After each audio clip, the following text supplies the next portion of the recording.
A very common question in IELTS is, what's your hometown like? Or describe your favorite city.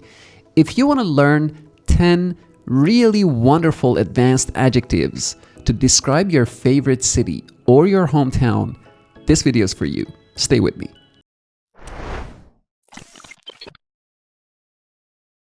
If you live in a city like this, that is just so full of activity and energy in a way that is really exciting, where people are so full of life, well, congratulations, you're living in a vibrant city.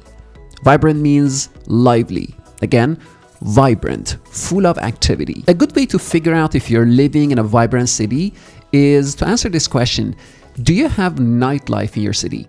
And for those of you guys who might not know, nightlife is entertainment in the evening. Do people often come on the street to have fun late in the evening or at night? If the answer to this question is yes, then chances are high that you do live in a vibrant city or lively city. Another word that you can use to describe your city is ancient, which means very old or belonging to distant past. This word is used to describe cities that have a long history and culture, like Athens, like Shiraz in Iran, like Beijing in China, right? So you can say my hometown is Shiraz, which is an ancient city with many historical monuments. If you live in a place like this, which is surrounded by natural views of mountains, lakes, or forests, two really wonderful adjectives that you can use to describe your city are breathtaking or spectacular. These are really wonderful words. I love the sound of these two words, and rest assured the examiner is going to love hearing these words.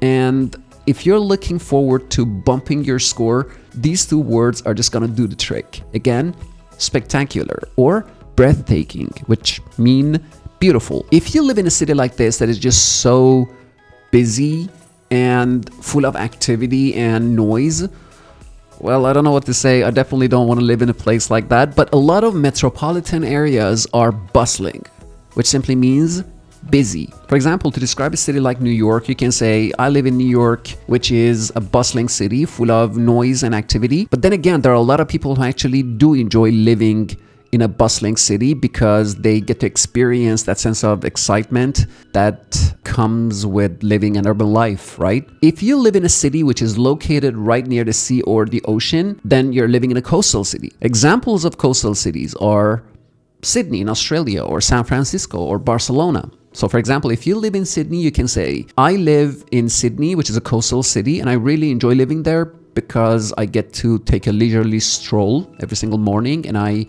can enjoy the sandy beach, right? Do you have bumper-to-bumper traffic in your city? Is traffic in your city heavy?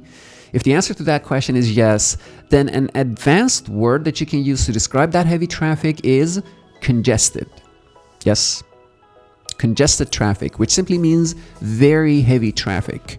So oftentimes you can say something positive about your city followed by something negative. So if you've already said that, for example, your city is so vibrant, which means it's so full of life and activity, well, in a positive way, of course, then if you want to add something negative, and if you actually do have heavy traffic in your city, then this would be the right word, right?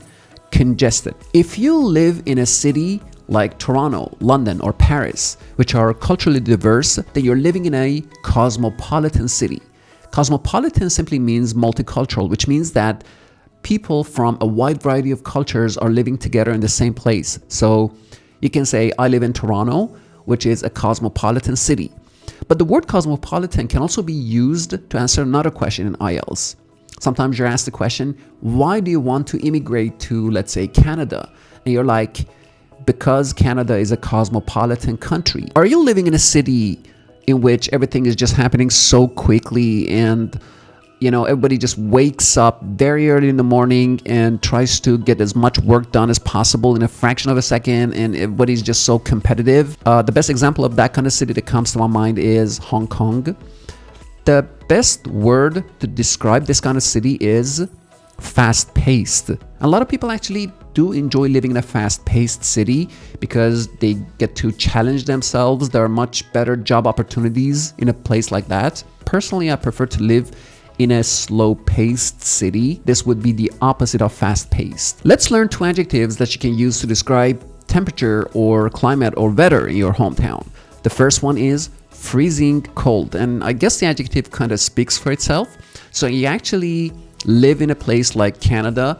The best way to describe the city would be, I live in, say, Toronto, which is a city with freezing cold temperature. And then you can add a little bit of information. For example, I really hate it when it gets that cold, when it gets freezing cold, because I'm gonna have to wear really heavy clothes and I have to stay indoors. And the opposite of this adjective would be scorching hot. I don't think anybody would like to live in scorching hot cities or scorching hot temperatures. But the truth is that there are a lot of actually countries in the world, and there are a lot of cities which are really famous for their scorching hot days. So you can say, I live in, say, Cairo, which is the capital of Egypt, and it's pretty famous for its scorching hot temperature or scorching hot days. And I really don't like that because I just sweat buckets, right? I hope you enjoyed watching this video, guys. If you did, give me a thumbs up, subscribe to my channel. See you in the next one.